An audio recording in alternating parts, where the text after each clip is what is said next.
Hey everybody, welcome back to another episode of Digital Artcast. My name is Gordon and I'll be your host on this interview today. Another great artist we've got on to talk about his career and all things just epic in general about the art industry and making games. Thanks again to people who've been subscribing and checking out the podcast. We are nearly at 2,000 subscribers. And again, if you're listening to this in any other service, make sure you check out our YouTube channel. You can also find us on Spotify, iTunes, Google Podcasts, the kind of whole lot. This guest in particular, I think is really interesting because I've tried to get him on a few times and just scheduling conflicts have kind of meant that we've maybe not been able to connect. But luckily tonight he had a little bit of time to come and talk to me. So without further ado, let me introduce Nick Carver. What up, Nick? Hello. Thanks for having me on. Glad to be here. Of course. Thank you, man. Thank you.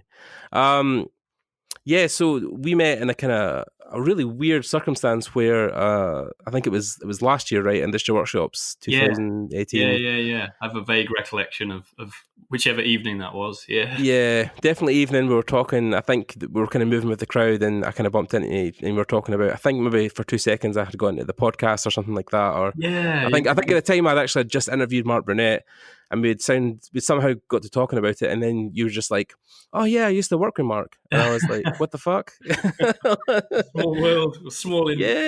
Yeah, where did that go? Because obviously I think it's just weird when you find, you go to those events and you could be talking to someone, you know, for like half an hour and then they're like, oh yeah, I've worked at this huge big company and I'm this amazing artist that's worked for 20 years in the industry. And you're like, what? You know what I mean? So it's just a regular guy. Just a regular guy like us. No, I done that. I think it was THU last year when I went and I was talking to Shuzo, who runs Polygon Pictures. Yeah. And I was talking to him for like maybe 30 minutes. And then I was like, all right, yeah, man. And what do you do? You're an artist? And he's like, oh, yeah, I run this company called Polygon Pictures. I was like, oh, fuck. Okay, I know who you are. Jesus Christ. So yeah, that happens a lot. I mean, it's kind of a testament to the fact that most people are pretty chill and pretty down to earth, and there's not a huge amount of ego going around normally. So people, are just happy to chat on a level. Yeah, one-to-one level. Yeah, exactly. Yeah. It's not like the rock star lifestyle where you see guys who maybe get like big breaks in movies or anything like that. If you go and work for a big company, it is a big deal. But at the same time, you don't really change as a person. You just see it as another opportunity and another job. But you're still the same person you were when you worked at like your first job. So which is interesting, of course, because yes, you have worked at, you know, one of my favorite studios, which is Blizzard, and also worked at one of my favorite game franchises, which is Overwatch. But then, of course, you're from the UK. You probably came from a very humble beginning of small studios at the time, and then worked your way up. So I think when we were kind of pre-talking there before we kind of rolled the official recording button, you were saying you didn't traditionally go through the school systems for art?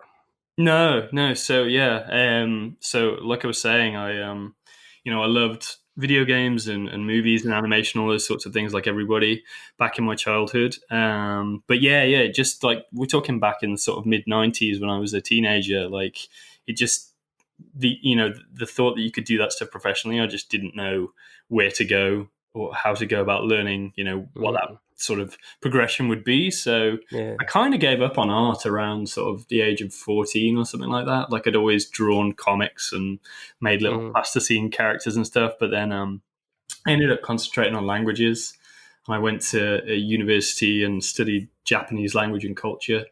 Oh, wow. Did that for 4 years and had a year living in Kyoto in Japan, which was a really awesome experience. Oh, cool. But then, just in my final year, for whatever reason, I got hold of a pirated copy of 3ds Max, like version 3, I think it was, and like Photoshop number 6 or something. And just as soon as I think I was supposed to be doing my dissertation, and I was kind of procrastinating on that, and instead I just started doing the like basic tutorials in Max, like I don't know, you had to like model a crash helmet and put like materials on it and stuff, or like make a ping pong ball bounce, that sort of thing. But immediately I just fell in love with it, and I was like, oh wow, why wasn't I doing this 5 years ago, sort of thing. So I graduated, and then I moved back in with my parents, and they weren't well, they were always very supportive actually, but they were probably thinking, what the hell's he doing? We've just, supported him financially to do this degree, and now Yeah. he wants to do something completely different. So I basically just, worked like minimum wage during the week, just worked a like office job, and then all the rest of the time I was just teaching myself how to model stuff and trying to put together a portfolio. And then Mm.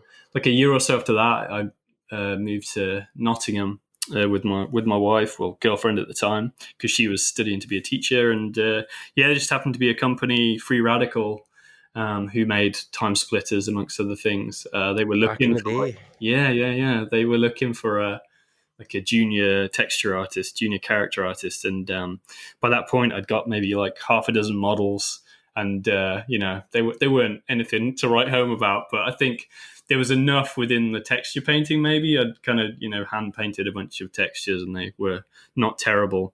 So Right. I managed to get a job, and basically just learned on the job from there. Really, most people in the studio had either been doing it for quite a while, or they'd come from some kind of art school background. So I immediately was just like, just felt under immense pressure to get better very quickly, and to particularly try and get better in terms of my fundamentals, and just better at drawing, and well, just understanding any kind of concept within art.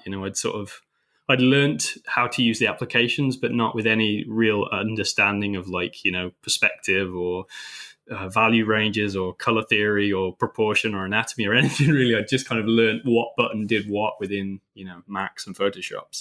Nice. So after that, I mean, kind of my whole career since then really has always been a case of just trying to, I don't know, feeling like I'm trying to catch up with one thing or another, or just push to improve in different areas, just to I don't know, keep it interesting, I guess. Yeah, because that's interesting, because I mean, you're probably more now known for your contribution to concept art than I Mm-hmm. suppose maybe 3D stuff. So, Yeah.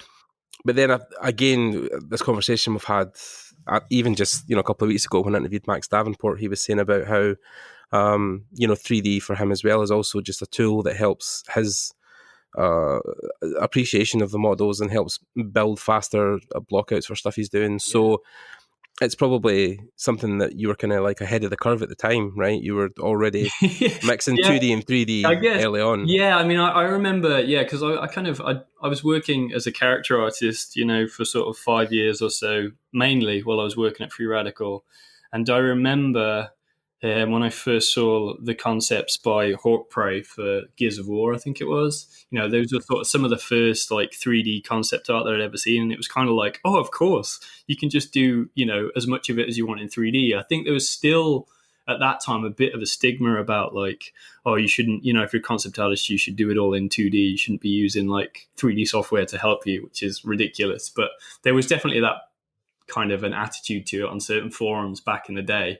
But like as soon as I saw those concepts and just how amazing and how fully finished and cool they looked, I was like, well, I'm just going to do that. I'm going to start doing that. So I started doing a fair amount of like 3D based concepts, and then I just gradually tried to introduce more and more 2D into my workflow as I went. Yeah. I was going to say, when I was nearing the end at Free Radical, I mean, Free Radical unfortunately like went bust around the end of 2008, I think. They were kind of bought, and they kept on going a bit longer. They became part of Crytek, and they worked on like Crisis 3 and things like that. But the studio effectively kind of died at the end of 2008. And even at that point, I'd started to talk to a guy, a recruiter I knew at Blizzard. So I was sort of starting to try and move in that direction. To even look for the next Yeah. thing. Was that a difficult conversation at the time with your partner? I mean, not to get too personal, but of course, moving to California is a big thing. So was that a decision you kind of both made together, that you were going to be okay to move over to the Yeah, States? yeah. My wife, she's a teacher. I only really ask this because I'm probably in a similar situation Oh, where, yeah, like, I mean, I'm coming looking for my first gig, and if that first yeah, gig is like away from Scotland, then I'm going to have of to think course. about taking my partner with me. So yeah, Absolutely. Yeah. I mean, yeah, we did. We'd obviously discuss it, and it's not a decision that we took lightly. But no, I mean, she's a teacher, and at the time she'd been at the same school for a number of years. And I think we were both ready for a change. I think we'd just been, we'd been in Nottingham for 5 or 6 years, and we were just ready for a different experience. And the plan initially was just to, you know, an opportunity like that to go and work somewhere like Blizzard doesn't come along every day. So we of just thought course. we'll go for it, and we'll give it a year initially. And if we like it, great, we'll stay Mm, and stay as long as it's what we want to be doing. And if not, then no big deal. We gave it a go. right. But yeah, ultimately we ended up staying for 7 years, and both our kids were born out there, and it was a awesome experience. Just I'm super glad that I did it, and I think that obviously having had that opportunity, it Mm. definitely paved the way for things that I've done since as well. Since yeah. Yeah, yeah, Yeah, because we've kind of spoke about this on and off since we kind of met, and excuse me, we've talked about the opportunities that have came up recently and things that you're doing where you're still kind of trying to find your way. What do you think is your next step moving forward? Do you think it's back into a studio, or are you kind of enjoying the freedom you have at the moment? Probably, especially now with your kids being that kind of age as well, helping with school and stuff. Is that kind of taking a part in your decision and where you want to go as well? yeah. So I mean, I was at Blizzard for like 7 years, and then we moved back to the UK in 2016, and I worked remotely for Riot for sort of 3 years. So and now I'm just I've spent 6 months working for a mobile studio, and I'm just sort of considering what I'm going to do or where I'm going to focus next. Yeah, But yeah, in terms of my decision making, I mean, I do miss being in a studio environment. I'm not going to lie, but at the same yeah, time, I think like those big projects, those big AAA things that take 5 years to ship, or yeah. sometimes even more. Like, there's only so much of that I could do sort of back to back before I started to go a bit insane. So. Um, Yeah, I can totally find that where even when again people I wonder if people ever get sick of me saying this one. When I used to work at Axis. No, when I done my internship at Axis in Glasgow, when I spoke to people there was a couple of guys I knew had come from games and stuff, and they were saying yeah, the good thing about the cinematics was you only worked maybe on a project for 6 to 7 months, then you turned out something that was like tangible in your hand, you could see it. yeah. The credits rolled, and you got to work on that one thing, and then that then moves you on to the next project. So I think that's why some of those more short-term contract gigs are more appealing to people now, because you're not stuck into something for 5 years of your life, which can Yeah, also be a long I time. think, yeah, that's very true. And I think as you get older as well, it becomes more of an issue. Like a lot of people who I've come up through the industry with, we're all of a similar age, and we're all of a similar opinion. It seems like we don't necessarily want to keep doing those super long projects every time. Yeah. For the reasons that you say. It's just I think you just crave variety. Yeah. And particularly these AAA games, the bigger the budget, the bigger the team, like the more specialized generally you have to get. So like, Yeah. you could be the guy that's just doing trash cans for a year or something. You know what I mean? Like, it's totally feasible. Yeah. That could be your I think if I was getting to do trash cans on Overwatch, I'd be pretty happy. So trash cans go. They are some of the more entertaining ones to design. That yeah, reminds of me of it, course. actually, when I first joined that team back when it was Tyson. I Hmm. kind of gone in as a character artist, but with the understanding that I was going to be a bit of like a hybrid 2D 3D guy. So I was going to do some concepting Right. and make character models as well. And one of Right. the first sort of assignments I got as a concept artist was to design a dumpster. I remember just being like, yes, living the dream. It's like Yes. designing the sci-fi dumpster. Yeah. But I remember, like, I said that sarcastically to Peter Lee, and he was like, you can find a way to make anything interesting, Yeah. at least for a while. Like, if you can just find a unique angle on it, like find a way of making it interesting for yourself, then Yeah. that's normally going to come through in the design that you create as well. So I took that on board, and I generally try and approach design work with that same idea of like, okay, this might not be necessarily the most exciting thing I'm ever going to design, but if I can if I can make it interesting for myself for at least, as long as it takes me to do it, whether it's half a day or a day or something, then I'll have learned something in the process probably. So I try and keep that. Yeah. But then I was gonna yeah. I was going to say though, because it reminds me of when we were doing some early graphic design stuff when I done graphic design as a diploma before I moved into yeah 3D in university. But a couple of the guys who were teaching us at the time were people who came from industry, and they were saying, look, even when you get handed a brief, it'll be for something really not fun, but your job is to make it fun. Like, it's, the client will come in with something really super dry and say, we need this pitch for this thing, for this eco bin or whatever it is they're going to yeah pitch yeah for.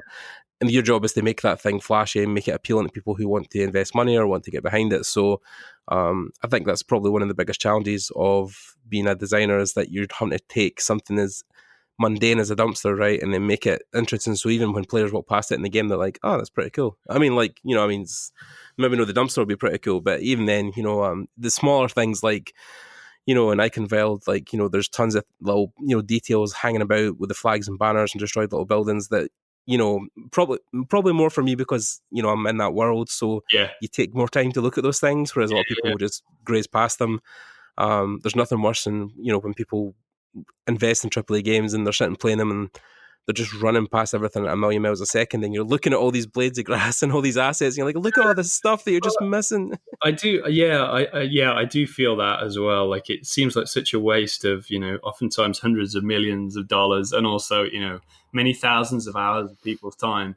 And I think, yeah, it is a shame. And also, but I can totally understand the reason why people just breezed by those things, because I mean, Yeah. with one, like, what's cutting edge one week is kind of like passe, a few months later. So there's that. And also like the way that UI, like HUD UI works in a lot of games, like there's so many markers and overlays on top of the actual visuals of the game. And UI is a definitely, a sort of necessary element within the game. But a lot of the time I feel like there's just so much of it that like you don't really notice the actual game world a lot of the time. You're just focused on like some HUD marker that you're aiming towards, and there's like, Oh my god, that's the Grand Theft Auto thing, right? Like yeah, you're driving for missions and you're doing all these amazing things in this big California reenactment, but then everyone just stares at the minimap yeah, because yeah. So I can understand. Like when I play games, as much as I can, I try and turn all of the HUD UI off, and like as long as it's not completely detrimental to the experience, as long as I can still get from point A to point B. Particularly if it's open world games, I like to try and like just completely remove that stuff and appreciate the artistry that's gone into something. Of course, I think it was even crazy now.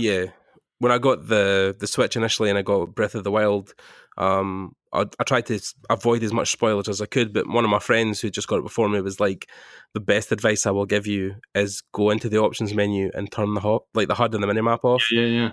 and just like dive into that world head first, and don't." Didn't go straight for the markers. Try and find your own way through the world, and it was more of an adventure I think I'd ever had in any game like that. That's awesome. Yeah. I think that's why there's so much appeal for things like Minecraft and No Man's Sky and these procedurally generated worlds as well, because like there's a sense of discovery that you just don't get. I mean, and I love the crafted experiences of a Red Dead Redemption 2 or a Horizon Zero Dawn or whatever. Like I think they're amazing achievements artistically, but at the same time, there's definitely something to be said for just that kind of experience that feels singular and fully immersive. And I think like you have to strip away as much of that stuff as possible, I think, to really have that kind of sort of singular gaming memory, I think it's interesting that you brought up. I mean, I'm just downloading Red Dead as we speak because the PC bit. I wasn't much of a console gamer for a long time because I've had a computer. So waiting for the PC version, which dropped a couple of days ago. So I've just invested in that. But what I did enjoy about Red Dead when I was playing it on the console with one of my friends was just the technical marvel of reproducing that whole world in as much detail as it did. But on the flip side, I feel like Breath of the Wild's environment was more realized and had more mystery and adventure behind it. Yeah. Because even now, I think when I still play that just for fun, I mean, I think it was only like a month ago. I managed to go, because you can do the hero's journey where you see everywhere you've walked in the map. Yeah. So I was trying to go to places I hadn't been yet, and I managed to discover this tiny little village down in the kind of bottom right of the map where there was a recreation of like Outset Island on the Wind Waker game. They'd kind of recreated it like a little village to pay homage. Yeah. I just wandered into it with my horse, and I was like, "Where? I've played this game for like 300 hours. I've never seen this village." Or even the fun fact that like I don't really want, like in Red Dead especially, I was fast traveling as well, but with Zelda, I just loved going from one place to the next, because even stuff like, getting attacked on the road by ninjas as you were walking down it, or bumping into people selling stuff, or like that kind of stuff is, it's just irreplaceable. Even, I mind I was listening to a gaming podcast recently where they talked about the old E3 demo years back, where you had like 15 minutes in the Great Plateau and you just got to do anything you want. But if 20 people played that demo, everybody had a different experience. Yeah. That's awesome. So, yeah, different ways. But then I take it with when you were kind of building on Titan, that was a big concern for you guys, right? Because obviously, for people who don't know, Titan was the original name for Overwatch. It was going to be an MMORPG, open world thing. So, I don't know how much you can talk to, obviously, because a lot of that, even in the documentary, they were very scarce with details. But what was you kind of thinking towards the point of that project where you were going to switch to Overwatch? Was it just that it didn't feel realized enough, or you didn't feel like there was enough there to push out a game? Yeah, I mean it's I mean that the history of that game is or Titan's development is Legendary. It was a strange one. It was a long and strange experience. I mean, as much as there is a lot of shared DNA between the two games, and particularly, I guess, visually and in terms of like a lot of the heroes, obviously they were part of Titan to some degree as playable characters, but yeah, the sort of scope of Titan was just so much bigger and broader and encompassed a ton of different kinds of gameplay. I mean, look at WoW now, and in terms of like all the different facets of that game, like it was going to be a similar thing, but in a sort of sci-fi near future setting, there was going to be like so much content, and the game world was, planned to be absolutely huge. So it was like it was a massive, it was a massive undertaking, and like it was a team of like 200 people at its peak. But yeah, I mean, I think it was just a case of, I don't know. I don't want to speak for, people who were in charge of the project, but I think Jeff Kaplan has said that, that they didn't necessarily have a full handle on what the game was supposed to be. I think that happened for a number of reasons. But I think Jeff and Chris have both kind of spoke to it, right? That they just felt they came to a point where they were like, this isn't going to work. This isn't really what we thought it was going to be. What do we do next? What's the next step? Because obviously, I think for a lot of game companies, it's hard to work on something that long and then nothing comes out because it either gets cancelled or shelved. Yeah. So, and then of course, Overwatch was the next step. Yeah, Overwatch. The thing that actually always worked, even I joined the project Titan in 2009, end of 2009, and even at that stage, like the PvP, team-based gameplay, FPS gameplay was always fun. Like even at those early stages, like playtests were a blast, even in the early stages of development. So that was the part that always worked. Like everything else, it sort of fluctuated in terms of how well it was working, all the other facets of the gameplay and the world and all those sorts of things. Like we never really got a full handle on that, but the kind of just the PvP stuff was always a hell of a lot of fun. So I think they just doubled down on that, which was obviously a really smart decision. Just focused on making that as good as it can be, and really, distilling the kind of IP, the world building, and the art style that we'd started with Titan, and just kind of making the most Blizzard version of that thing, and really just concentrating on the heroes and fleshing out their backstories and all that sort of thing.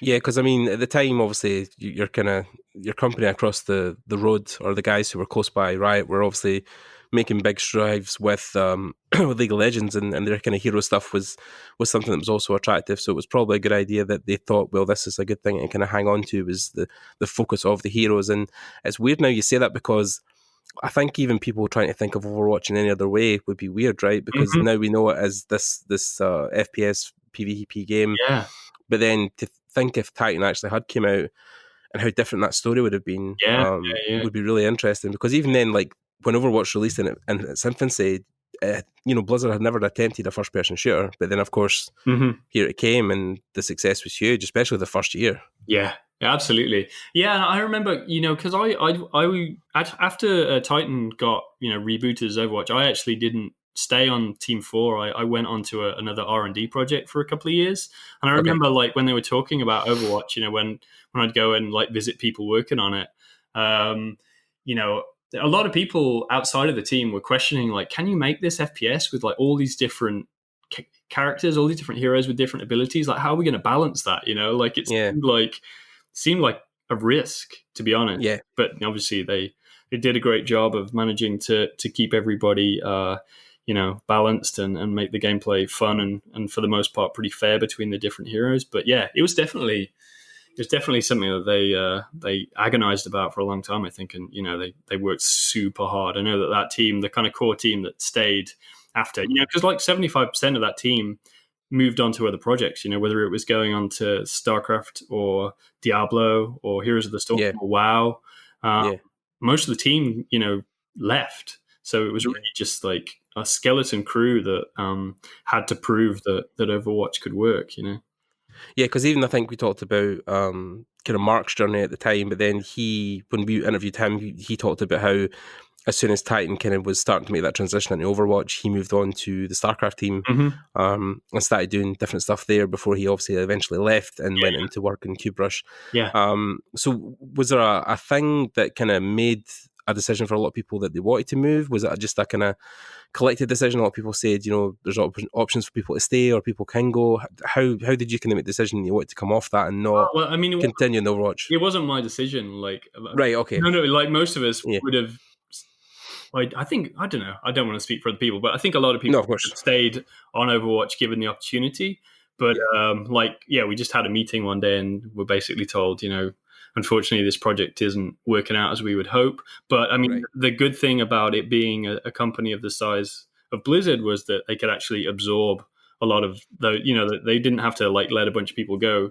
They had Right. opportunities for other avenues, people to go and work on different teams. Right. So even though it was a tough day, a tough week or whatever, Yeah.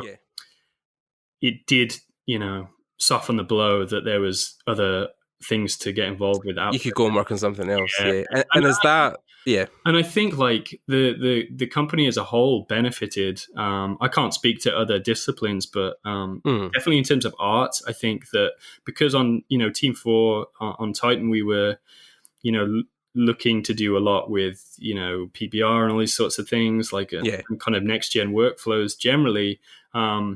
The other teams that had maybe were more established but had maybe got sort of stuck in doing things a particular way, like they really benefited from having people come across and bring these different techniques, and I think a lot Yeah. of the art across the other projects leveled up as a result of that. Oh, interesting. So So was the R&D project you worked on, was that something that has been announced or just never kind of... no, it's something that's never been talked about, to be honest. Like, Okay. we were a super We'll small say no more. yeah, super small team. There was only ever it was like 3 people to start with, and it only ever got as big as I think about 8 or 10. Right. And it was an amazing experience. Like it's not something I can ever talk about. It's not something I can Yeah. show any work from. And I Of course. poured like 2 years of my life into it, and Yeah. it was my first opportunity to like define the visuals for a project as well, because I was like, by virtue of the fact that I was the only artist on the project for a lot of those 2 years, I Right. sort of became the de facto art director for it. So Oh, it's cool. yeah, Yeah. I got to not only did I get to define a lot of the visual style, but also because it was such a small team, I was like in the room with everybody. So it was myself and the game director and lead programmer and just a few of us really. And so I got to actually pitch ideas for design, and I got to do level design and all this sort of stuff, like, which Oh, cool. I'd always wanted to. But when you're on a team of 200, you're gonna obviously not necessarily have opportunities to do much outside of your immediate discipline. So I could imagine, yeah, that'd be so, kind of so it tough. was really like, even though that project didn't work out and it got shelved and everything, like, it was sort of a turning point for me in terms of, I decided at that point, one, that I really wanted to try and get into game development more generally in terms of my own Hmm. projects, but also, just that it kind of proved to me that I'd rather be on smaller teams given the opportunity. Like, Right. I mean, big teams can make amazing games, but your opportunity to have like real creative impact is lessened. Unless you're like right at the top of the tree, it's kind of harder and harder to kind of really put your stamp on something. So Yeah.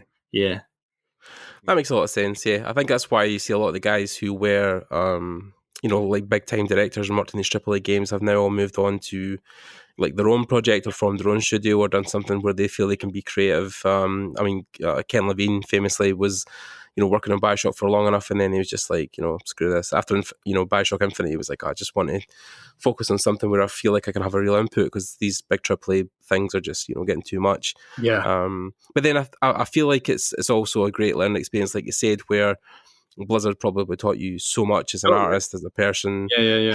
How did you feel world building was different at Blizzard as opposed to previous companies you'd worked at, which was probably only the one at the time, but did Yeah, you feel like there was something different about it? I think just that it was an actual thing. I think nowadays, like, I don't know, now that there's more of a vernacular for concept art and just like IP in general, like, world building is no big deal. But I think, like, yeah, when I'd worked at Free Radical, we might have talked about a bit of backstory and done some concept art, but the idea of like real world building and lore and all that sort of thing was still a relatively alien concept to me, I think. So the fact that it was that Blizzard placed so much importance on it, I think that was sort of eye opening for me. And I just remember being in meetings with the rest of the concept art team, and there'd be like Chris Metzen and these other guys, and they were just Yeah. so passionate about what they were talking about. I think that was the thing that really came over to me. It was like Yeah. so much enthusiasm for the things that we were making, and also just a real humility. And really did feel, for the most part, like best idea in the room was the one that we went with, and it didn't matter who it came from. So I think, Mm.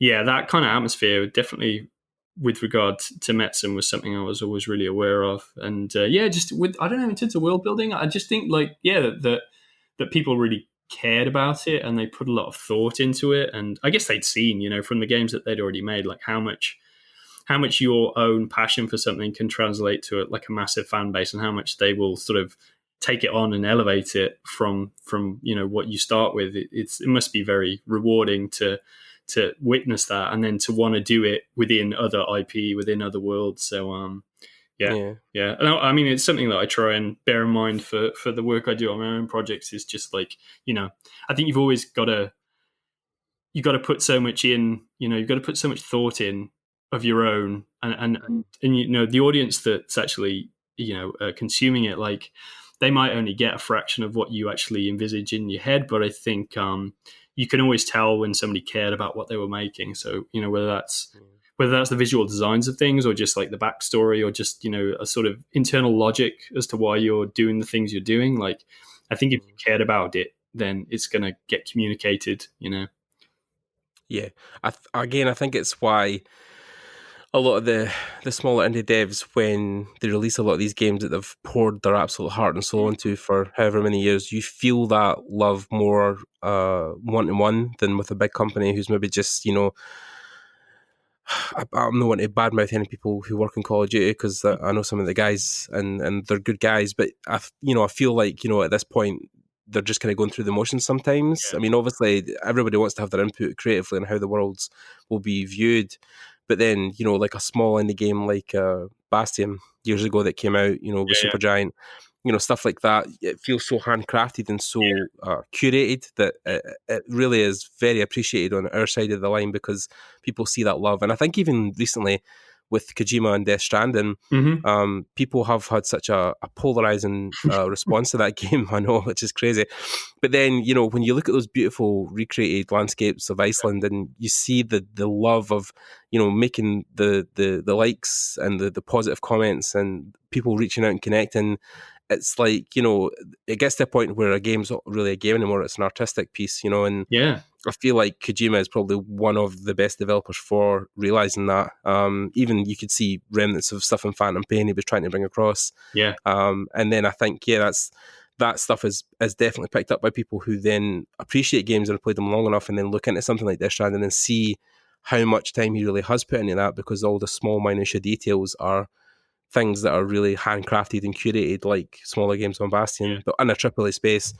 So yeah, I think it's, like you said, with Blizzard, I think they're probably another one of those developers that takes the time to make those little small bits of the games feel just very personal to the player. Yeah. And I think that's why Overwatch is probably, resonated with so many people, because I think so many people have resonated with those characters, right? Because there's so much love being put into every one of those that somebody can almost connect with each individual or one or two of those characters on a personal level. Sure. Yeah. I totally agree. I think, you can't fake passion for something. I think, and I think it's amazing when big projects like a Death Stranding or Overwatch or whatever, it's amazing that they come out at all when there's such like massive labors of, of love and of hardship, but also that passion, that it still sings through, that it feels like everyone was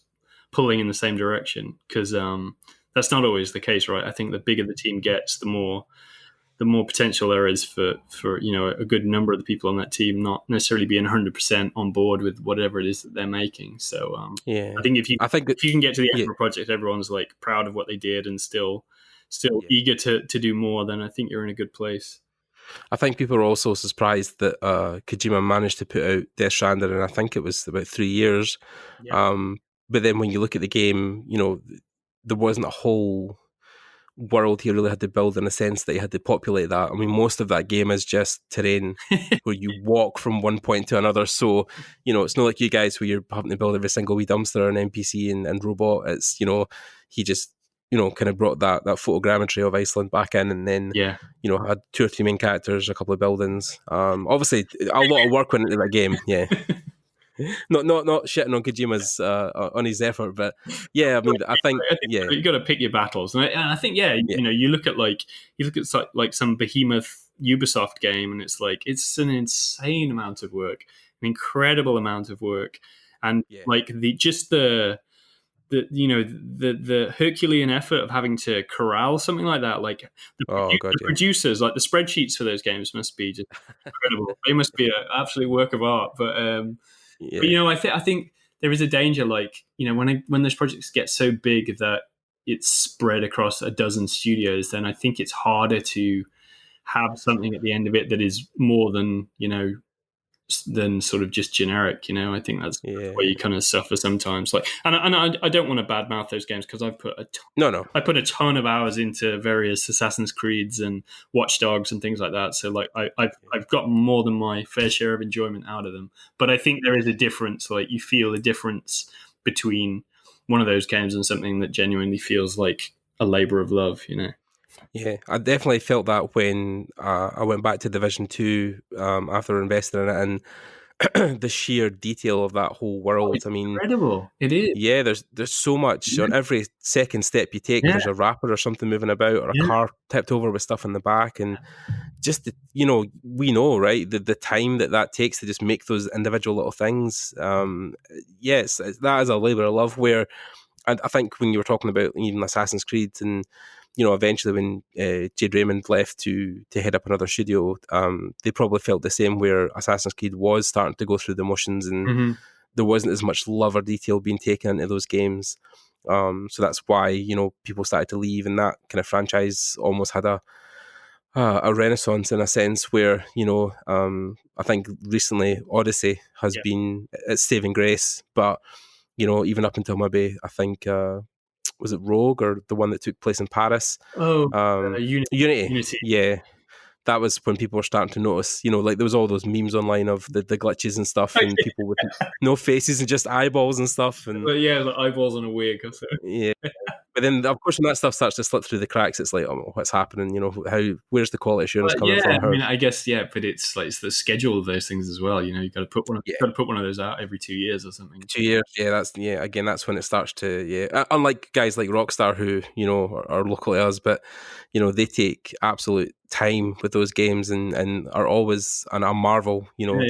That's their money making machine now, is especially GTA, because I think it's still in the top 10 games every month for the last 5 years. So I mean, it's great if you're in a position where you can just say it's ready when it's ready, and people are going to wait, because that when you put something out, it's going to be a level above pretty much anything else that's out there. Like, I think it's a very strong position to be in. Yeah. Rockstar are in a unique position as well, I think, where their developers trust them that they're going to be able to produce something quite incredible once it's finished. So they're not keen to rush them. They're like, we know you guys will make something amazing, so it's not an issue. But then it's probably took them a long time to get to that point, right?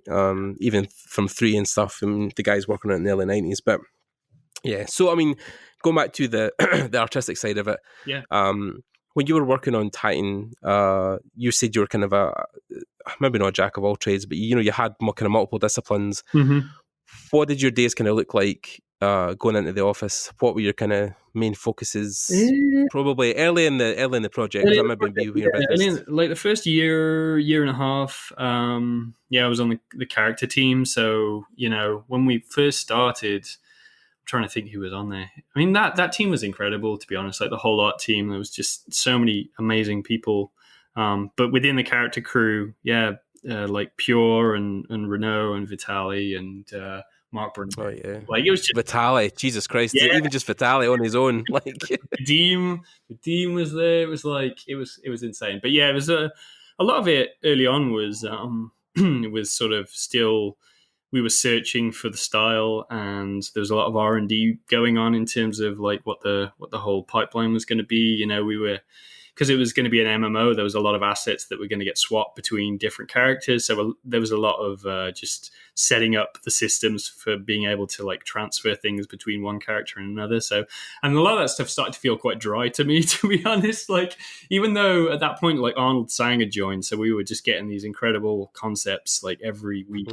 He had like a new lineup of like, here's another like faction for the world, and it was like they were all just incredible. I mean, they're still like, as far as I can tell, they're still drawing on a lot of that stuff for Overwatch. Like the amount of crazy art that he did over those 4 years on Titan, it was pretty insane. Like it was pretty humbling, to be around any of those dudes really, but particularly him. It was ridiculous.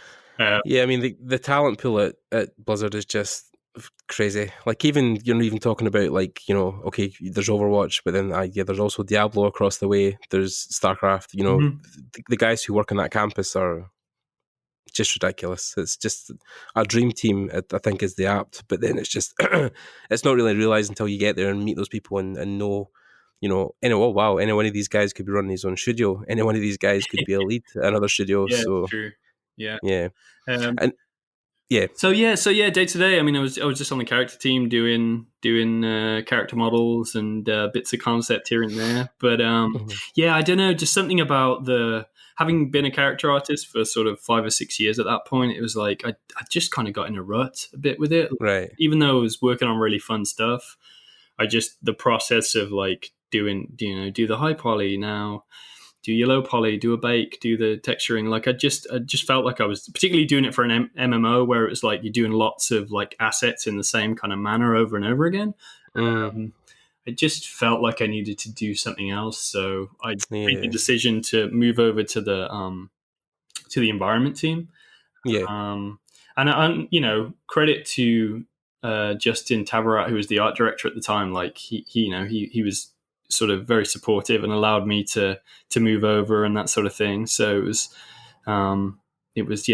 all handled like really nicely. So I moved over to environments and ended up doing a lot of prop design and prop modeling for a long time, and then gradually started to do bits and pieces of sort of architecture design and a few like concept paintings here and there for different POIs and that sort of thing within the world. Yeah. I mean, again, that's probably one of the rare things that I've found is that there's these collections of little, or groups or findings of people where you can kind of do a lot of things pretty good. I mean, I'm saying this pretty good, obviously exceptional because you're working at Blizzard, but yeah, I mean, guys who can, like not only model stuff but also can concept, and that's an interesting crossover. It's something that I think personally for me has been a real challenge because I feel every time. The problem I've had this is me agony aunt thing here, guys. I'll try not to be too long, but yeah, the last couple of years I've definitely found where I've struggled to find my focus, and my focus has mostly been tarred because I'm kind of jumping between 2D and 3D characters, environments, Yeah. and especially now, I mean, I did do 3D for a while where I was getting to a point I could model things pretty well, but then still wasn't kind of making them game ready. That was still a process I was learning, but also enjoy painting and drawing, and wanting to, focus on one thing, obviously, because I think that's the quickest way to get leverage in this industry is if you kind of specialize initially in one thing. But how did you feel, kind of flexing both those muscles and having, your kind of pick of things to do, or being able to do multiple things? Was that quite common in Blizzard, especially where people kind of multi-talented in those different disciplines? Or Yeah, there was quite like on the character team. There was a lot of those guys were really good 2D artists as well. Obviously, Mark is a really good concept artist. yeah, Pure Roberson has like an amazing style. Is a super good 2D artist as well. Um, I don't know, on the art team, like there's a lot of very talented and very like kind of flexible people overall, yeah, as I remember.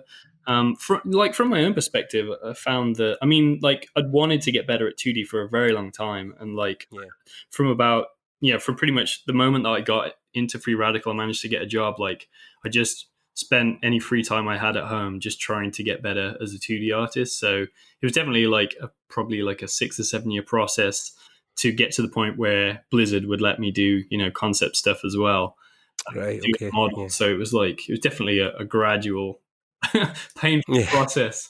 yeah, But I found that having spent all that time making assets, it meant that, when it came to making concept art that was actually functional and usable for the environment team or whoever else, like I found that I kind of had a pretty good understanding of like what the pain points were going to be, or like what it was going to be important to work out, because like so much of concept art and game design in general, I guess, but like a lot of the time with concept art, like it's just problem solving, right? It's like you're not necessarily yeah, doing like super pretty paintings or anything, or like really yeah, getting the chance to polish any individual piece of art. Like a lot of the time it's just some really rough sketch that shows an environment artist how two parts of a building or something are going to connect, or like yeah, the backside of something, like just really really quickly and roughly sketching all that kind of stuff out. So yeah, I found that coming from a sort of a production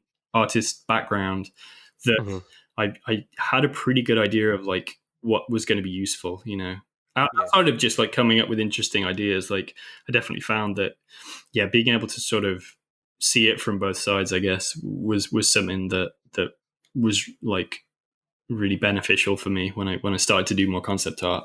yeah, And I wanted to mention as well, like when I was another really good thing about being in that area in Southern California was that there's a lot of these really good schools. Like obviously you have the big ones like Art Center and things like that, but then yeah. smaller ones where you can do these like weekend courses, or like 10 week courses where you do like 10 evenings, Brainstorm and stuff like that. Yeah, Brainstorm and Concept Design Academy. Like I owe so much to being able to go to those schools and like Yeah. learn from people like Nathan Fowkes or Shane Prigmore or Chris Oh, Alvarez, yeah. like all these dudes. Like who, I mean, I'm a massive fan of animation, of feature animation and like all the visual development work. Like I think it's some of the absolute best stuff. A lot of the time, hmm like I prefer it to game stuff, to be honest. Like I think it's so well designed and just like they just have it down to an absolute science, I think. And Yeah.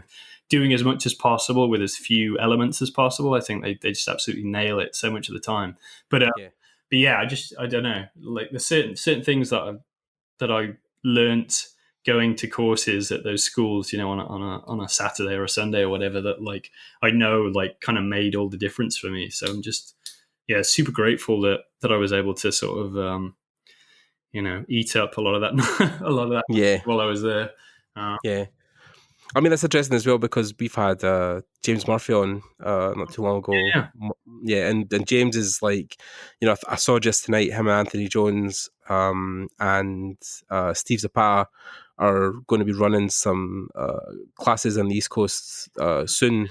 And even those three guys between them, but then James had said, like I said, when he started at Brainstorm, it was just a great way of getting information and teaching to people on a kind of short-term basis. Yeah. But it's definitely one of those things where this whole kind of slew of modern learning can be very adaptable to however you want to learn. And there's great that there's an alternative now because, Art Centre's great and Nomon, places like that. Yeah. Alex, has built something amazing there. But then, of course, the reality is those things cost a lot of money. And, if you don't have that kind of capital, you want to be able to have an option of somewhere where you can learn from professionals. And I think James and John have done a real thing with Brainstorm that has stood the test of time over the last couple of years. And absolutely, James is one of the guys who's benefited from that.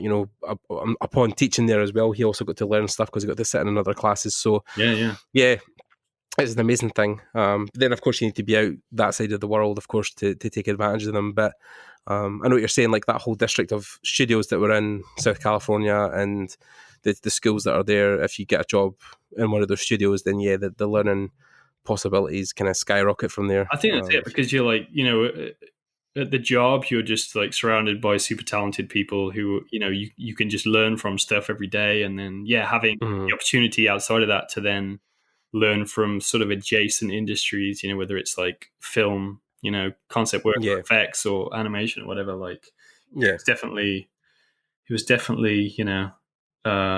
super, super worthwhile being able to take advantage of all that stuff. Money well spent, definitely. Yeah. And then again, at the fraction of a price compared to what you'd be paying at one of the bigger schools. And I think, as I recall, like Blizzard reimbursed for a certain amount of that stuff as well. So it was. Oh yeah, I remember I managed to get across when I was in LA for Lightbox. Luckily, David Long, shout out, managed to get me a tour, and I got to catch up with a couple of guys that I'd spoke to online for a while. Jeremy Cranford from the Hearthstone team, and I know Philip Zhang from the WoW team as well. Cool. So they were all kind of like, if you're coming out, give us a shout out, and then we all kind of sat and had lunch together. So it was a really awesome time just to see the studio. But then David was talking about how Blizzard have a kind of purse or a pocket that they can give to artists of the year to basically invest in themselves. So that's really amazing when you get the opportunity to not only work at such an amazing studio, but they then want to invest back in you as an artist. So I think it makes sense, though. If you can afford to invest in your staff, then you should. Like, if they're keen to keep learning, I think that the worst thing would be is if people get to a certain point in their career and they're just kind of happy at that level and like, well, I've kind of learned everything that I want to learn. And it does happen. Yeah. Like, most people I encounter are still like curious and enthusiastic and wanting to learn, but you definitely do encounter people who are just like, this is the way I do stuff and I'm not going to change now. So, so as long as people are willing to make the effort, then I think it makes sense for companies to try and, help them to do it as much as possible. Yeah. I mean, definitely the guys I've always met who are involved in Blizzard at one point or another have always been the guys. Anyway, the side of the guys I've met has been the guys who've been invested in learning and growing and making their stuff better. So I think that's the reason that Blizzard comes out with such amazing stuff all the time. And then of course, recently BlizzCon happened and Overwatch 2 got announced, Diablo 4. So it's good that they're still churning out newer stuff as well, although it's kind of built on pre-existing franchises. But then I think they've kind of grooved into the Nintendo way of thinking, where they kind of just breathe new life into those old IPs and make them more modern or more interesting. I think especially even the fact that Diablo 4 was based on like a Japanese horror aesthetic has really been interesting to see that and the whole Lilith design and the way they're going to push that game and the more realistic approach to it. So I think that's going to be a really interesting time for Blizzard. Although it was funny, we were having a a conversation. And again, no disrespect to the Overwatch team, because those guys are incredible, but people were kind of thinking that Overwatch 2 looked more like a kind of add-on to the game as opposed to something brand new. But then I think the content is so fresh and so amazing anyway that sometimes people just want more of the same. So if the game was, already kind of solid, but they just wanted to add extras on top of that, it's probably a good way to go. Keeping the core mechanics and the core aesthetic and look, but just adding more content on top of that for people to ingest. So yeah, I think there's going to be many hundreds of hours of gameplay in that game, so I wouldn't worry too much about whether it feels like a full sequel or not. But yeah, I can understand at the same time. I think maybe people ideally would hope to see like a big change between Overwatch 1 and Overwatch 2. I don't know whether it's in terms of the setting or something or other, obviously they've built this very sort of positive, optimistic future, and it'd be hard to take it in a very different direction, straight off the bat. Yeah. But I can get where people are coming from, But I think it's popular for a reason. So if you can build on top of that, then I'm sure people like to have very reactionary opinions, but I'm sure a lot of those people will still be there playing it the day that it drops. Oh yeah, of course, so definitely. I think it's interesting as well where it was probably because you built, you spent so many years building on that IP that there probably is multiple games within that, because like you said, you were taking one aspect of it and expanding. So like even people talk about, I wonder how they're doing with Heroes and if they're running out of ideas. But then when Titan was probably a thing, you had 30, 40 different variations of people, and then of course the good thing with Wizard is they'll take the time to really handcraft each individual hero or villain and make them very full and fleshed out, so that when they come out they feel like a very complete package. And the fact that once you buy that game, everything that then expands in that is free. So it's not a thing where you're with some games you're buying champions or you're buying extra stuff. That just it comes as part of your base package. So you think about the amount of content that's come out in the 3 years since Overwatch came out. That's a lot for one game, $60 or whatever it was. Yeah.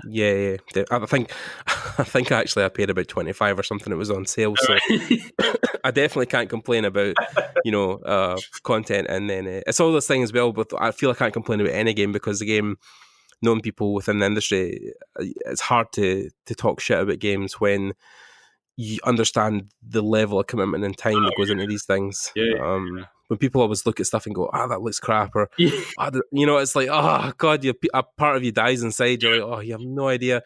So especially because I think I knew some guys on the Anthem team in EA.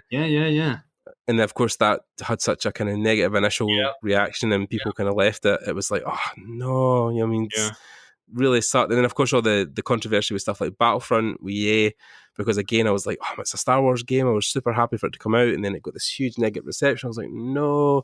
So it's something I think you just have to make peace with if you work in games, that you're kind of at the mercy of the consumer, and it's hard to overcome that. But I've been fortunate that I've not really worked. I've worked on a lot of things that never came out, but I've not really worked on anything that's like, I've never worked on anything that was like really hyped and then underwhelmed massively. But I can imagine that's can be pretty horrible. Like if you've put like years of your life into something and sacrificed a lot of weekends and worked long hours to do it and all that sort of stuff, and then the kind of the sum result of that is like is something that people are angry about for some reason. Like it's pretty harsh, to be honest. You kind of face that in a term where you guys were brought in and told that Titan was basically not going to continue in its current form, and you would be moving on to something else. So in a sense, you have experienced that. You've had that whole, I've worked on this for 5 years, and then all of a sudden, I think if it hadn't been for the fact that it became Overwatch, I think I'd feel a lot more bitter about it. But going back and working on that project for a year or something and shipping it, like it felt like having some closure on it. Whereas if it had been a project that just never came out at all, then it would be Yeah. harder to reconcile, I think. I think that's why Chris probably thought about tossing in the kind of, or not giving it up, of course, but moving on from Blizzard. I think that's why he felt it was the right time, because probably after spending so much time in Titan and then Overwatch finally shipped and it had such a positive reception, he was like, right, time to go out on a positive note. And Yeah.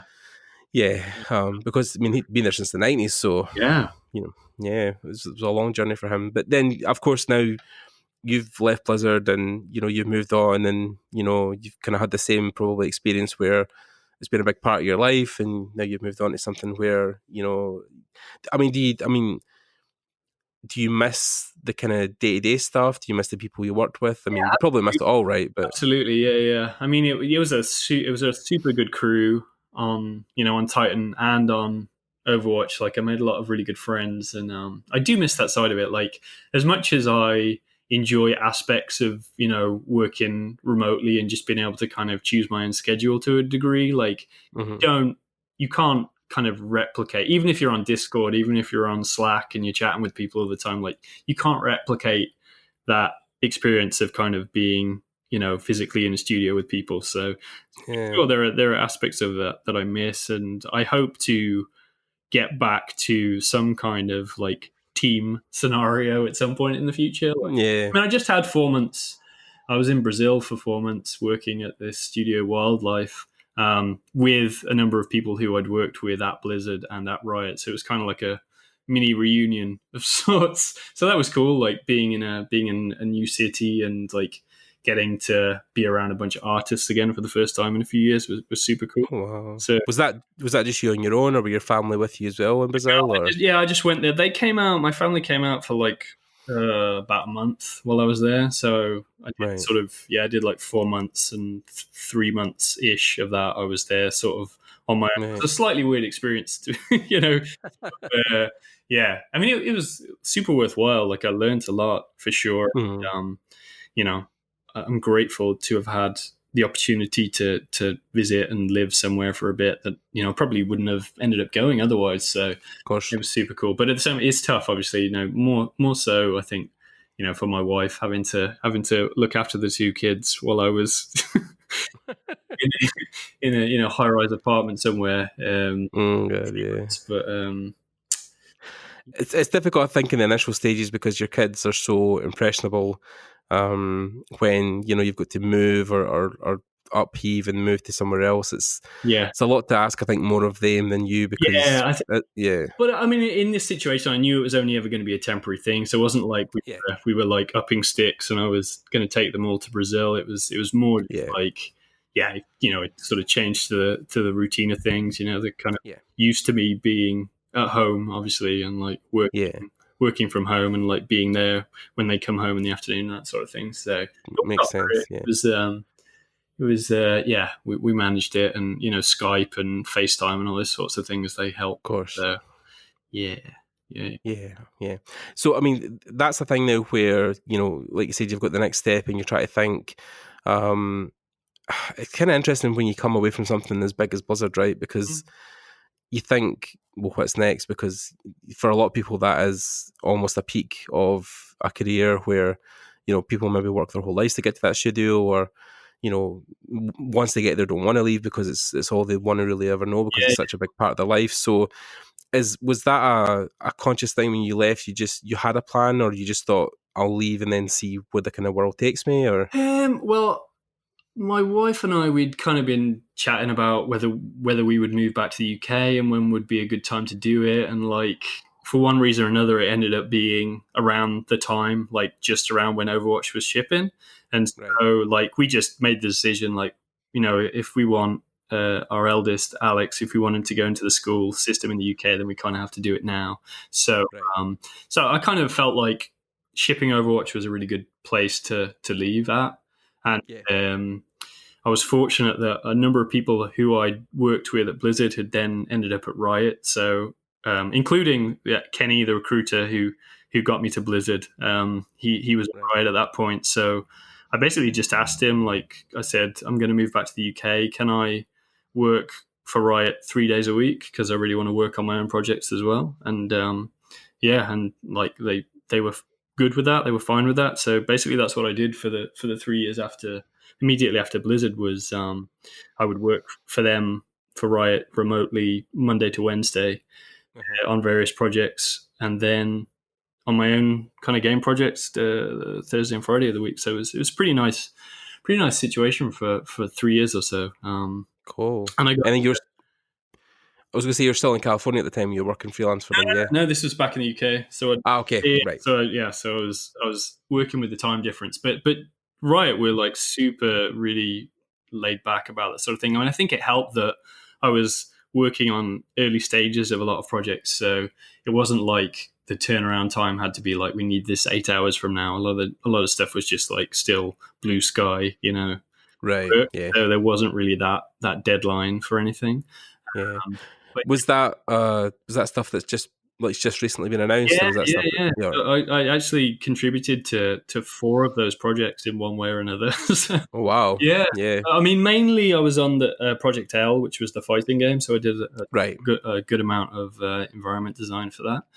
Oh, cool. But then I did a bit on Arcane initially, which is the animated series. So I was Mm-hmm. on that when it was really still pretty early. Like they were working with Fortiche, the French studio at that point, but Right. still, like they were still, yeah, still just like Early writing days. the scripts basically. Yeah.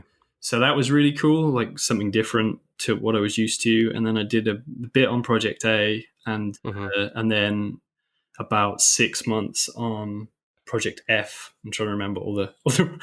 The project names, yeah. So yeah, I was super fortunate that I got to experience. Contribute to those. Yeah, Yeah. yeah, It was definitely interesting where when I was out in LA, I got to tour, thanks to my pal Lydia Zanotti, I got to tour Riot yeah, yeah. and sit and have lunch with a couple of the guys, and they were kind of talking about my gaming habits, and I was talking about, yeah, well, I'm a fan of Overwatch, and I think recently I would also be playing a lot of Rainbow Six Siege, and they were kind of hinting like, oh yeah, like if you like those games, then you'll definitely enjoy what we're working on. So I was like, oh, that's interesting. I wonder what you guys are doing. So it only started to click as I got on the plane. I was like, oh, they must be working on a first person shooter. So yeah, it was. And then of course, I think it was a week or two later, obviously just recently, that all got kind of announced and talked about. So yeah, it's been an interesting ride to see that Riot's kind of trying to chip away at a lot of other people's money bags, because they've got an ambitious couple of years ahead of them, I think, with animated series and FPS and card games, and Yeah. there's a lot going on. Yeah, So but I mean, for yourself from having been there, it's like it's a big campus. Like I was, yeah, oh Jesus, yeah, pretty blown away. I mean, coming from Blizzard, even like I mean, Blizzard's yeah, pretty sizable, but then kind of Riot, like the level of facilities and just like the scale of it is pretty damn. it's ridiculous. I think the one thing that I found was crazy was that the breakfast, lunch, and dinner is paid for them. Yeah, Like the whole cafeteria thing is free to the employees. and So it's like really good food as well, right? It's like oh God, yeah, there was so. I mean, because I'm vegan, so I mean, like I was like, oh, they might not have things, but then there was just a huge selection of stuff, and tea and coffee juice was all free snacks. There was multiple arcades. There was like sit down places for people to play PC games. It was did you go so much. to the coffee shop, whatever it is? Yeah, the smoothie place. Yeah. I got a smoothie. That, Lydia was kind of saying, just pick whatever ingredients you want, but there was kind of pre-made ones. I think I just picked. I can't remember the name of it, but yeah, I got a free smoothie, and Nice. got to see the kind of stage for for the esports stuff. Yeah. So that was really interesting, and just walking about and speaking to people, and everyone looks so happy, and they're all having fun in the huge basketball court, and I was just drooling, man. And then we were walking about because Lydia was kind of giving me the mini tour, and one of the guys kind of stopped and was like, "Oh, hey, man, what's happening?" And then we kind of walked on, and Lydia was like, "Do you know who that was?" I was like, "No." He's like, "It's like the owner of the fucking company." I was like, "Oh shit, okay, fair enough." But he was going back to his desk to do some work. He was actually getting back into game dev, so. Yeah, it was really interesting to see the whole process start to finish of that whole company, and Yeah. the scale of it is just absolutely crazy. And then, of course, within the last couple of weeks, a couple of guys that I knew at Blizzard have actually left to go to Riot. So it's like, yeah, they just attract so much talent, because I think the benefits are really just great for, I think, artists in general. Especially, I think the kind of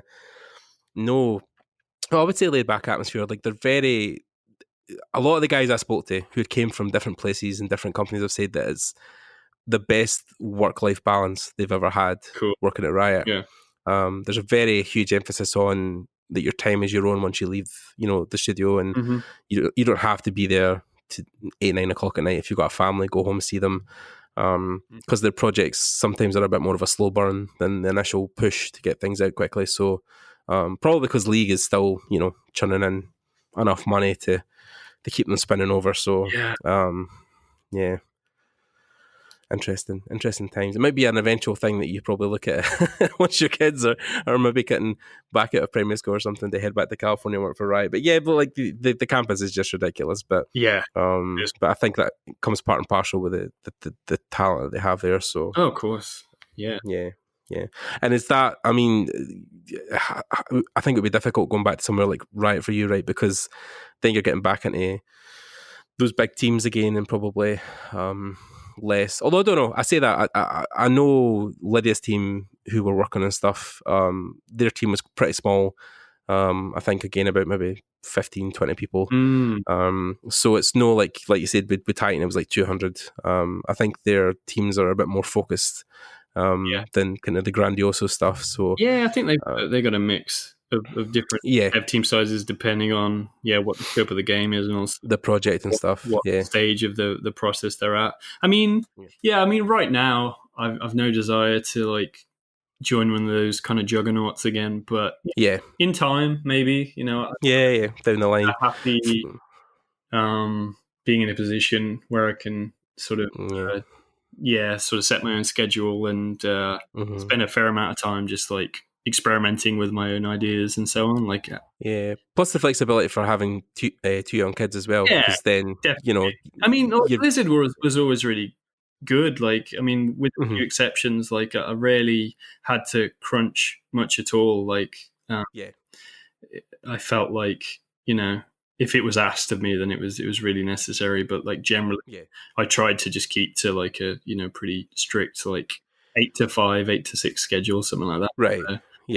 So always, I think people are just more understanding that you have a family and stuff, and you need to be able to go and see your kids. For anybody really, like it's important to have downtime. Like I think if you're just on this, you're just perpetually like churning and just like running the risk of getting burnt out. Like you're never going to have any opportunity to really think creatively in your own time. And I find for my own like projects, my own ideas, like I need a certain amount of like time and space to just let my thoughts wander, And I think if you're like constantly at work or you're like constantly thinking about the job, then you're just not going to have any of those breakthroughs for yourself. And you're probably, more than likely going to be a less efficient worker as well. So I kind of feel like if I give 8 to 10 solid hours a day to whoever I'm working for, then that's a really good chunk of time. And like past that point, I'm probably going to start giving you less and less of what I'm able to do. So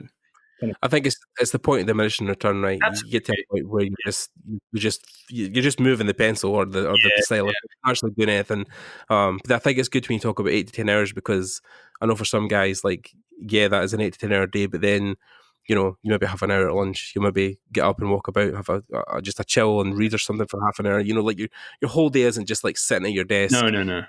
For 10 hours, and even getting to be able to go and see what other people are doing, because that will then feed into what you're also doing, that you're not just working in a bubble. So and I think it's interesting where you've still got this passion to have your own project. I think that's something that everybody talks about, that how you always have to have a personal project, and I think it's especially justified at those bigger studios, because you start to feel, like you said, like more of a, not really a number, because I mean Blizzard are very good at keeping people kind of identified in their teams, but you want to have something that's just for you, because you can get lost in those big AAA titles. And I think it's just a fact of life that certain ideas that you have aren't going to be applicable to whatever it is that you're working on at the time. Even something like Titan, which had a pretty broad scope, I had a lot of ideas for things that just weren't going to fit within that. So I just wanted to always have stuff going on the side that I could just use as kind of a way of improving. Like I did a lot of like kind of visual development projects for a number of years, like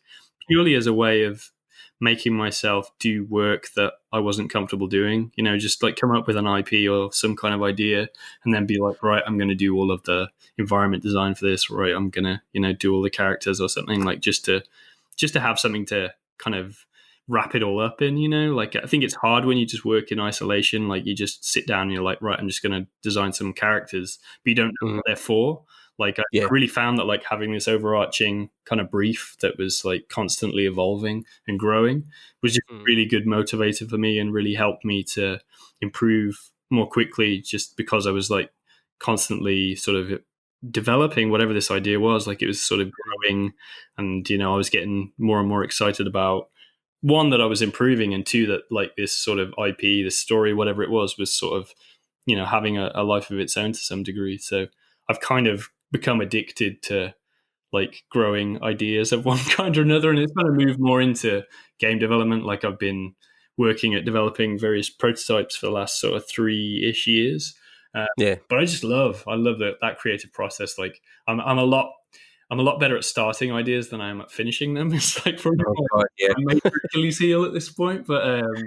but at the same time, like there's something really, really fun, particularly when you put actual, you know, gameplay into something. Like when you come up with an idea and then you start to prove it out, and then you think about, well, what's the aesthetic, what's the setting. Like I find Yeah. that like just super rewarding, and I think that's another reason why I'd find it hard to go back to a like big team with hundreds of people. Is like, I like being able to get involved in design as much as art, to be honest. So Yeah. um you know so I think, yeah. yeah, I think that's interesting what you're talking about, but where, again, when you're working on something like Titan, such a big project, the dial in of that will eventually happen where you're not really churning out new ideas, you're just trying to refine the ones you already have. So Mhm. I think forcing yourself to make those new worlds will flex that part of your brain that you're not getting to in your day-to-day job, because like you said, you eventually were just going through the motions, right? High poly, low poly, bake, repeat, rinse. Yeah. um, so which is great because you're contributing to this big project, but at the same time you need something that fills your creative soul. And I remember one of my friends talking about this ages ago, where he was keeping a sketch. I don't know if I should really talk about what he's developing, but anyway, no, he wouldn't really care. But he was developing a sketchbook basically of, the animated series Avatar, which was basically originally Aang. Now it was Korra recently, Mhm. and it was all about the elements.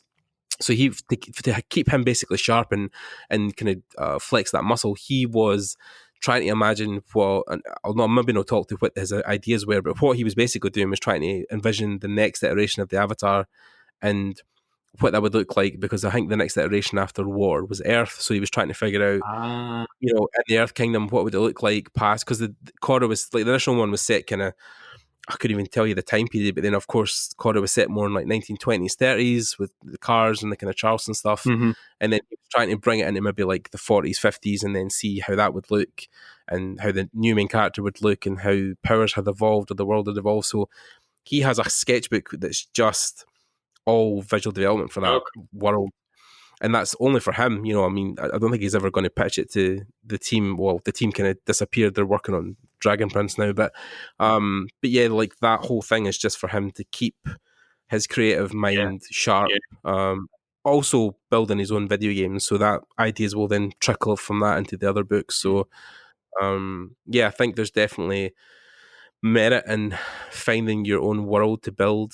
I mean, I just, yeah, I really enjoy it, and also like, yeah, it's definitely true that it's fantastic to have a job where you're so passionate about what you're doing that you kind of pour yourself into it, but at the same time, there is always this danger that the thing you're working on might never come out. And having experienced that a number of times, I'm kind of a little bit reticent um, to like fully commit to something just in case it might not work out. And at the same time, like it makes me much more keen to have my own things going all the time, because like if the thing I've been working on doesn't work out, then it sucks, but I've still had this other thing going the whole time, and I can sort of redouble my efforts into improving that, whatever that thing is. So yeah, you Yeah, need to have that balance, because you know yeah, if you put like kind of all your eggs in one basket, I mean, you might end up working on something that comes out and is amazing, and like you feel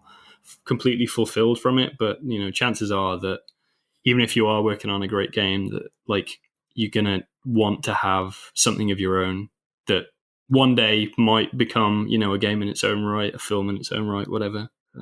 Well, the story behind the guys, again, because I love this. I mean, I've got tattoos of Aang over my arm and everything because I'm just obsessed with it. But I mean, reading into that book, the kind of art of book, the initial, the first one, you learn about the two creative directors in that project who brought it to life had worked on several shows before that where, the creative input was not really there. They were just kind of showrunning at the time, or they were putting something together. Yeah. In fact, I think one of the shows they worked on before Aang was Invader Zim, which was a kind of huge cartoon back in the day. Yeah.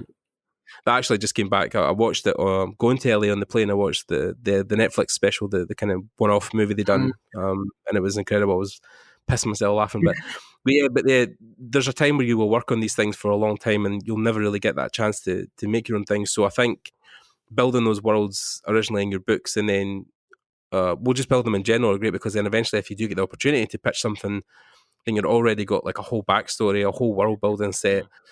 It's more easy for somebody to get on board with that and be like, oh, well, you've already done so much of the footwork, it will be less work for us. So, which is really, really great. And I I think that, you're developing those creative abilities to actually just build a project from scratch as well. Like if you're, if you are on one of these big teams, like I said before, like you're probably going to have to specialize to some degree. And that means that you're not necessarily going to have like a really broad, holistic view of the thing as a whole. Whereas if you're in charge of an entire, IP to some, even if it's only one that you're creating in your head, then you still have to make a lot of bigger artistic decisions that, if you're just, a concept artist or a character artist or something, you're just not going to have the opportunity to do that. So I think it's a good way of like priming yourself when there are no stakes, and then like if you get the opportunity to actually art direct something or be a creative director or whatever, game director, then you'll have done, in theory you'll have done a lot of that work. You'll have kind of gone through a lot of those conversations in your own head before you have to do it for real, sort of thing. So what's the kind of creative spark that's keeping you going at the moment? Are you developing something still? Is there something that's come out that I'm just terrible for like starting different things. Like I've developed like a number of different prototypes. I mean, I'm definitely interested in indie gaming, and most of my favorite games of the last probably 4 or 5 years have all come from the indie side of things. So I'm definitely very inspired by things like Inside and Limbo and Gone Home and Papers, Please, and like all these really cool games that are very focused and very kind of, they feel like very like crafted personal experiences. So I mean, when the R&D project that I was on for a couple of years, when that got shelved, I basically decided I was going to start learning how to make my own games, because I wanted to one day get to the position where I could kind of call the shots in terms of what I chose to design or not, and not leave that in somebody else's hands, necessarily leave that decision up to somebody else. Of course. So in the past sort of 3 or 4 years, I've been learning how to program and to do things in Unity, and I've made a bunch of different prototypes. Some more finished than others. And currently I had something that I was developing for about 6 months that I've kind of paused for a little bit. I mean, I paused it mainly because I went to Brazil and I just had to focus on that sort of full time, and didn't have really much energy or opportunity to continue with it. But was that Shadow Drop or no? The thing I've been working on more recently was called Waycaster. It's sort of like a as well, adventure thing where you're this little character moving through these environments, and the sort of core mechanic, the hook of it is that you take damage whenever you're in the sunlight, so you have to kind of stay within the shadows, but you can also control the orientation of the light source, so you can basically kind of dynamically like point the light in a direction so that you cast shadows and then create a pathway through the levels that way. So I have like a sort of 15-minute alpha type demo of that I developed up to a certain point, and I'm kind of pretty happy with it as a proof of concept. I mean, I think my main thing right now is like the indie space is just so competitive, and like there's just zero guarantee of any level of success. I think if I was doing this 10 years previously, I would have been a bit more bullish. Like particularly if I was doing it before I'd had kids, then I would have kind of gone all in on it. But looking at the landscape as it is now, like you can make an amazing game and there's still no guarantee that anybody will even see it, let alone buy it.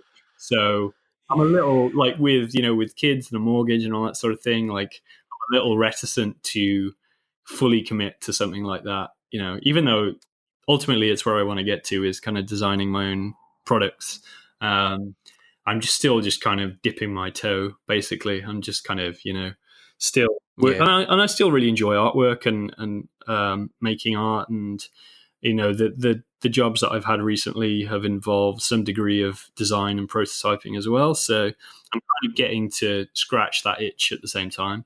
But yeah, in terms of like putting a game out, that sort of I've created or had a big part in, like I'm still a bit away from that, but it's still where I want to get, and I still, like, in the meantime, like I just really enjoy, like I say, developing ideas and finding new ways of doing things, and just pairing different aesthetics and different settings with a particular idea, that sort of thing. So Yeah. like really, that's what keeps me interested in what I'm doing, is like combining art and design, and actually sort of using technology to get that stuff running in real time, versus like Yeah. static imagery is great. Like I still like making concepts and that sort of thing, but like actually having something that's interactive and you can run around it, like there's something pretty magical about that, I think. So I think whatever I do in future, it's going to involve more of that type of thing. Yeah, I think it's very interesting with the ideas you've had. I mean, one of the first jobs I got out of university was helping on a small indie game called Mask of Semblance, and I think I kind of talked about Yeah. this when yeah, Nick, no Nick, but yeah, Nick is the other Nick, not you, Nick, but yeah, Nick Hagelis, he is working on Mask of Semblance still and wants that to get produced, but every time they've went to try and get publishing or get people behind it, it's been really, really difficult. And I think because they've got this draw of the whole thing is hand painted, it not only gives them like so much work to do, it also makes it harder for people to kind of pitch in why it will be an aesthetic people want to play. But the love and detail that's went into that game is crazy, and I think it's something that really needs to come out at some point. But for Nick, it's hard to invest that full-time energy in it, like you said, because he's just moved and he has to focus on helping out with the bills and stuff. So yeah, if he's not got the full-time budget, then it's hard to make it a full-time and I mean, reality. I had opportunities for funding, like when I was working on a previous idea, Brave Odyssey, which was this kind of open ocean, like boats action RPG kind of game. It looks quite a lot like Wind Waker. There's a bunch of it on my art station.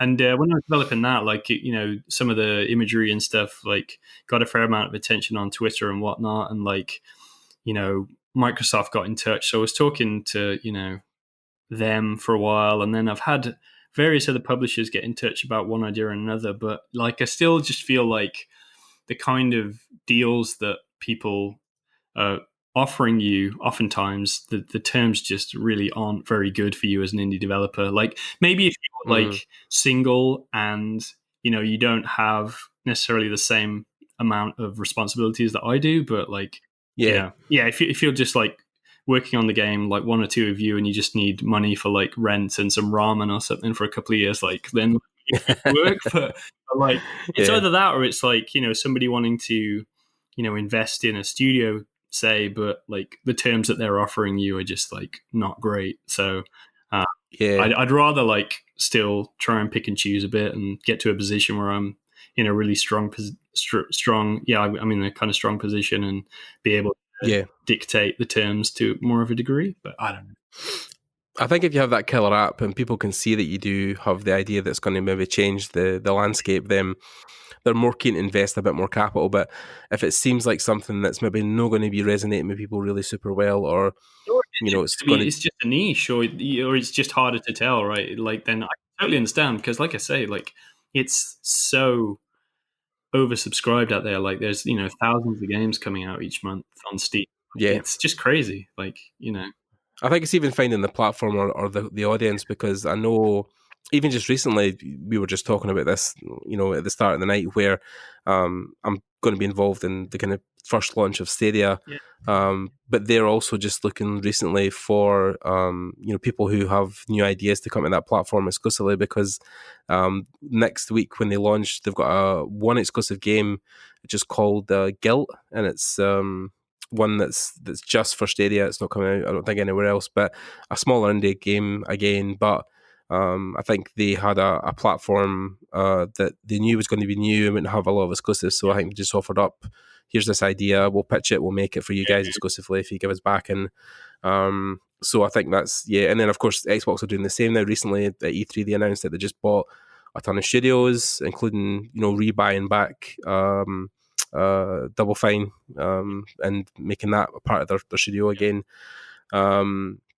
But yeah, I think it's trying to find the platform that will resonate with your audience the most. And I think even recently I did send Nick a quick link for the Stadia devs thing and say, look, they're probably looking for people or looking for ideas. So maybe pitch and you might have more success, because to Sony and Microsoft and Nintendo, that might be a dime a dozen. But then you never know. Although Nintendo seem to have this whole what is it called? Is it Pets? Port everything to Switch.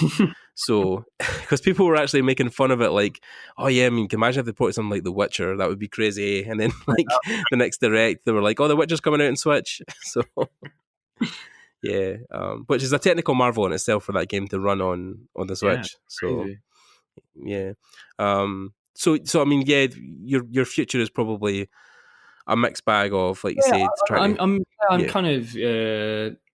I'm going to continue working with this Studio Wildlife for a while. Like, I've got a bunch of friends who are there, and it's an interesting studio. There's a lot happening there. They're very ambitious. So my plan is to do some stuff for them, and then there's another couple of things like I can't talk about right now, but like there's definitely a lot of there's some interesting stuff out there, and hopefully some opportunities where I'm going to get to sort of flex the like game design, game prototyping side of things, as well as doing art. So that's sort of, I'm just sort of waiting for everything to fall into place, basically. But it's actually like the last couple of weeks, like it's the first time I've had vacations, obviously, over the last few years at various points, but like I took a little bit of time off work, and it's been like majorly worthwhile, because I don't know, at times it can feel like I've been doing the job for 15, 16 years and like without a break or something. So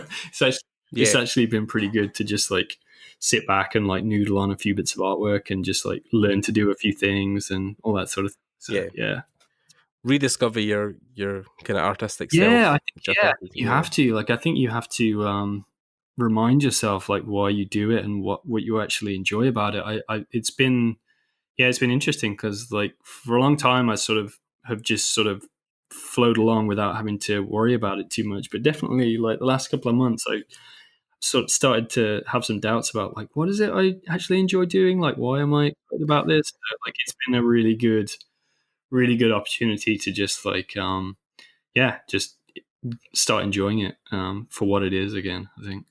Yeah, which I think is refreshing. I think to hear always is that even people at the higher levels of the game still have those moments where like you said, you're trying to rethink about where do I kind of fit in, what is my maybe no purpose, but what is my identity for making these games, and why do I still want to do this? So I think it's very interesting when you see people at your level, particularly, still reassessing those questions. Yeah, well, I'm getting quite old, so I have to like,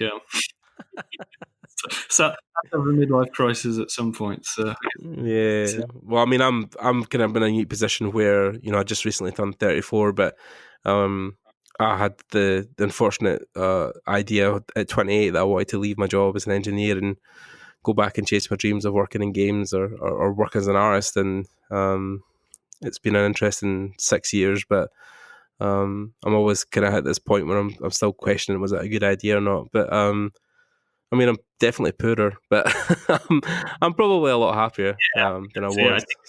I think as long as you feel like you're making progress and you're enjoying the journey, then that's what's really important, I think. And I don't know. I feel privileged that I've chosen something as a job that feels like a sort of lifelong pursuit. I think I'm always going to be artistic in some form or another, and I'm always going to be curious about stuff. Like that's one of the things that I like most about being an artist is like maintaining that kind of childlike curiosity for things, and still like wanting to learn, even if only in a superficial way, like being intrigued by things around you, and not just kind of going through life in a sort of blind kind of mundane sort of a way. Like I still get excited about nerdy little things, and like I'm still going on Wikipedia all the time to try and think of interesting ways to frame a particular idea or whatever. So I think it's all I think it's one of the best things you can choose to do with your time, personally. Yeah, I think it's interesting with me because I think where I've struggled the last maybe year or two is coming from a university background and then heading into, I've got an office now where I'm kind of talking to you from, and I do most of my work. And I look back at it, between my networking and going to events and the podcast and getting my degree. I mean, I have done a lot of things I think I'm really proud of, but I think the hard thing for me now is that I'm stuck in an office on my own every day with no one around me.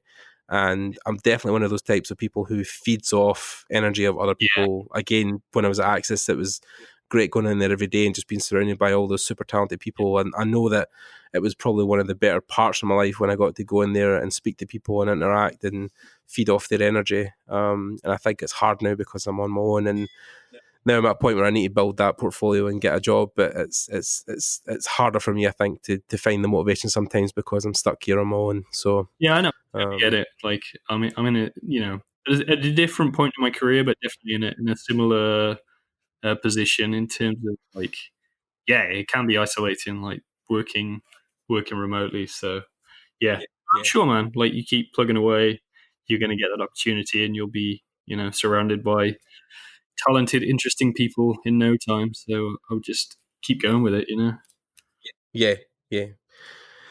Okay, right. Well, I think that's a kind of good point for us to talk about ending this and letting you get back to the rest of your night, because I'm sure you've got plenty of stuff to be doing, including putting the kids to bed and getting ready for your next day of working. But it was definitely awesome speaking to you. Yeah. It's been awesome. Yep.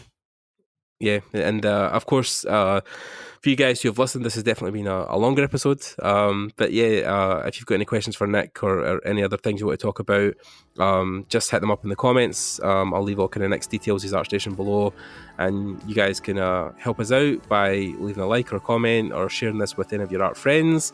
My thanks again to Nick for coming on and speaking to us. And just stay tuned because we're going to have more awesome people to speak to very, very soon.